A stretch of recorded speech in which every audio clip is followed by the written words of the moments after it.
We got Redfall. A lot of information came in today for Redfall. I want to start with an interview from our good friend Danny Pena, who actually came to our show once, and awesome, awesome person. He's from Gamertag Radio, and he was interviewing the creator and director Ricardo Bear. Sorry if I sorry if I don't pronounce it well. From Arcane Studio in Austin, and he worked on Redfall. And they did a series of questions. I kind of highlighted some of the some of the ones that I thought were more kind of like relevant. The first one they asked was, why the decision for Redfall to play always online?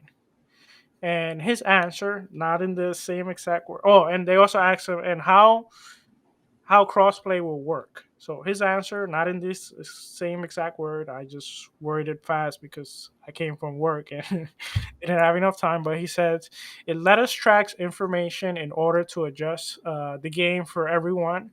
And he made an example that, let's say many people are dying in a certain area, they're able to adjust because of the data they're receiving of it always being online, and kind of like fix that issue. Maybe maybe you lower the levels of the enemies or something in order to fix that. He also Yeah, said, however, that even though it's always online, but they are working to bring in offline version. an offline version. Yes, exactly. Hmm. And he said about crossplay, it's open to everyone. You can jump in and out whenever. So that's great to hear. Uh, Crazy. What do you think about this? Was a huge controversy, the Hmm. always online, Yep. and I think this is great news for everyone. And I understand his answer of why they thought it was a great idea to always have it online. Unfortunately, people will always complain. But what is your thought about his answer on this? I don't get it why people get into a fit every time they hear, "Oh, the game is not gonna have offline." I really do not get it because I'm gonna tell you something though. I'm always online. I don't get it why I go offline. Oh, example. Okay, I could have my Steam Deck or my One X player that I can't play, because it's, of course, it's offline. But I get that. But pretty much we are always online. That's something that I don't understand why people always get mad about that. And either way, though, an update comes from the game, you gotta get online to receive the update, right? And in order to install the game, Yeah, you may have it physical, but you gotta go online to install the game because they gotta send, what is it, like a code or something in order for you to install the game and play it with yeah, the physical CD. So you yeah, always gotta be online. So I don't get why people fight about that. But okay, cool. Maybe because you want to play offline. Okay, I get you. All right, nice. But the idea with the online thing is interesting because, like he was saying, you're in a spot where a lot of people are dying. Maybe the boss is super tough or the enemy is super tough. They got to go in there and fix it, because it can happen. It can happen. I yeah, mean, it has happened to us. Or like, for example, you run into a wall and all of a sudden you get stuck in a wall. That's another thing that happens. Or you get stuck between floors, or you're falling from the world and you see the world up there, and then you see like a big blank spot underneath. Stuff like that happens. So the online thing is for them to get resources, get information, right? So they can sit down and say, okay, let me fix this, let me post this back, let me send an update. Boop, there you go. It's getting fixed, guys. No worries. Whoop, and all of a sudden that update fixes everything up, which is pretty cool. That's the whole point about the online, because before, I remember back in the day, Sourblow, when we bought a game and it got glitched, we were mad. We had to go back, and oh stay away yeah. from that glitch area. Especially when you didn't have like those quick save or stuff. Oh man. Yeah, Oh man. Yes, yes, yes, man. Yes, it was horrible back in the day. And now with the online thing, I'm liking is that they can come back and support, they can come back and fix, and they can come back and do everything that they gotta do. Instead of us, have to wait for, let's say, for example, a Game of the Year edition that could come out later on, and you pop in the CD and all that stuff that used to have problems before have been fixed. We don't have to wait for that anymore because we already got online. People are giving us support and fixing everything up. So that's why I like to play online, because yeah, I get my game fixed when there's issues, and that's the truth. And with the crossplay, man, I love that idea. because every game should be, especially those type of games, should have crossplay. Definitely. Games should have crossplay.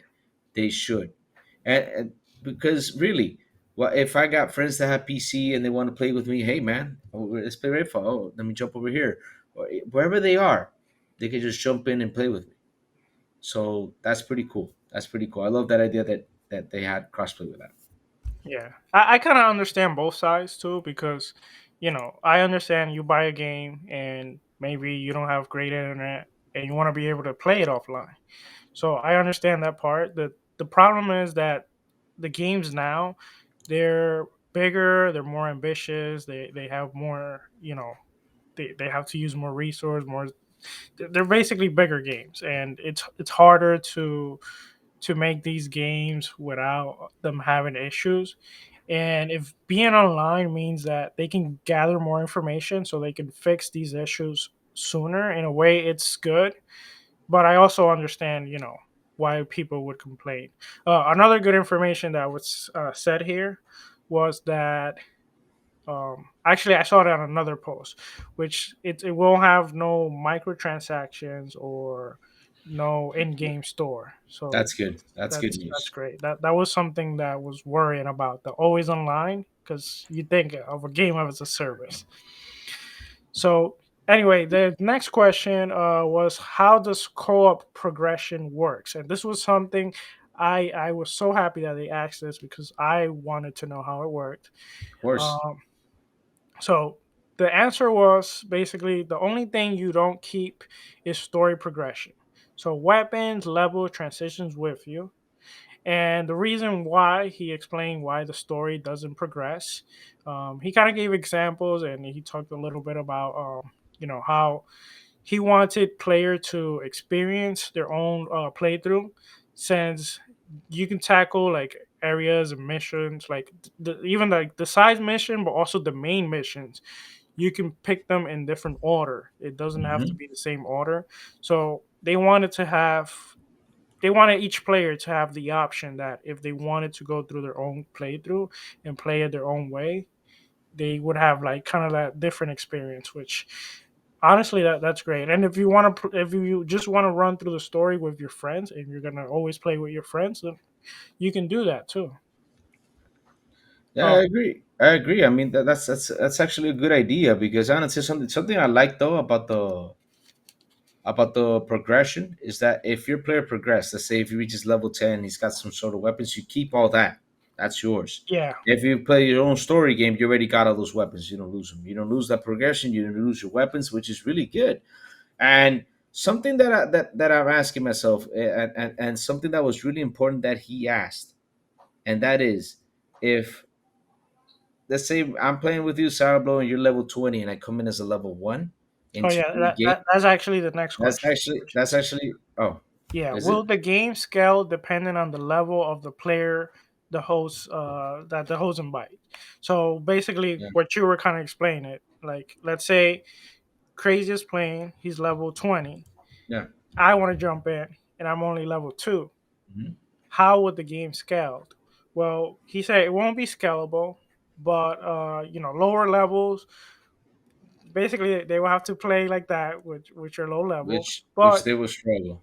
yeah, it Lower, will lower, struggle, but you will gain experience faster, and you'll be able to catch up faster. I think that works a little bit like Pokemon. If any of you have played Pokemon, when you have a low level Pokemon, but you kind of like use it, like I used to do the trick where I put the low level first, and then I would switch to the high level so that it also gains experience, and Yep. so that first Pokemon will gain a lot of experience for fighting, very high level.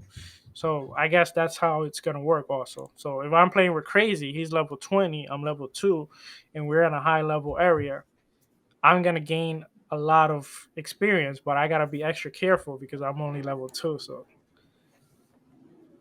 Yeah. yeah, you got anything to add about that? No, because like I said, it's interesting because if I'm level 10 and jump into the story mode, the monsters will be in the same level as I am. That's something that's interesting. Even though I start the story in a new game, but the monsters will be pretty much at the same level as I am. They'll be Yeah, tough, level 10 tough. And that so either way, it's interesting. Like I said, this whole idea that they're bringing out on the story progression is different for everybody. I love that idea, because if I really go want to play it alone, and my friend is playing it one way and I want to play it another way, man, I'm happy to do it. I'm happy to play it like that and beat it the way I just want to beat it. Like, for example, if I want to fight this boss first, and my friend wants to go fight another boss, stuff like that. I love that idea. It's Yeah, great that the story progression does not progress with you. That way you can go through it and play it however you want. I think this game is going to be super great because it's different, something refreshing. Like I said, too many open world zombie games. Now we got an open world vampire game. Awesome. Which not only you have to deal with vampires, you're going to have to deal with also cults. You know, Colts are going to be in the game, and that's something that's pretty really important, because that's something that has me more intrigued than the vampires, because I want to know why are these cult fanatics voting for vampires. That's something that has me more intrigued. I love the story. I love everything. Because this is the thing about the story, though. There's always some damn bastard always looking for a way for immortality. That's how I say it. Same thing with Resident Evil.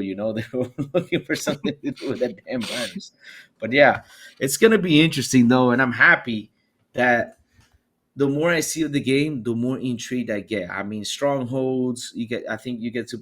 I don't know if you get to put more stuff on the strongholds. To protect it more, get more people in there. Man, I'm telling you, we're gonna have a lot of fun with this game. And not only that, it's co-op, yeah, crossplay. Ooh, man, yeah. it gets me more pumped up.